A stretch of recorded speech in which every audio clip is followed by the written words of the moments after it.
Hai guys, hari ini kita akan unbox Realme 5i. 3 bulan lepas Realme dah launch Realme 5, sekarang dia dah launch pula Realme 5i. Saiz dia sama dengan Realme 5, cuma cover design dia dah lain sikit je. Dulu dia pakai crystal design, sekarang dia dah tukar jadi sunrise design. Kalau dari segi spek, RAM dia dah naik dari 3GB RAM pergi ke 4GB RAM. Selfie camera dia pula dah turun dari 13MP pergi ke 8MP. Harga pasaran sekarang ialah 599, so kalau korang nak cari smartphone bawah 600, korang boleh consider ambil phone ni. Display dia 6.5 inci, memory dia 64GB dan 4GB RAM. Kamera belakang dia ada 4, 12MP main camera, 8MP wide angle camera, 2MP portrait camera, 2MP macro camera. Selfie camera dia 8MP. Prosesor dia pakai Snapdragon 665 AIE. Bateri dia 5000 mAh. Android dia Android 9.0, Android Pie.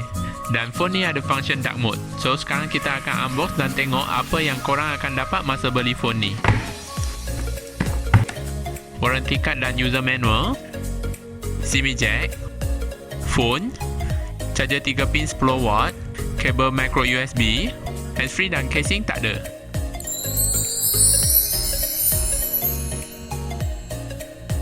Kat sebelah kanan ada power button, kat bawah pula ada speaker, micro USB, mic dan 3.5mm punya headphone jack. Kat sebelah kiri ada volume button, SIM card slot dan memory card slot. Dia pakai 2 nano SIM dan 1 memory card. Kat atas pula tak ada benda. Kat belakang pula ada logo Realme, fingerprint sensor dan 4 biji kamera. Sekarang kita akan tengok apa apps dan function yang ada pada phone ni.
Alright guys, itu saja untuk video hari ini. Kalau suka video ni, tolong like, share, komen dan subscribe Bye bye and see you in the next video.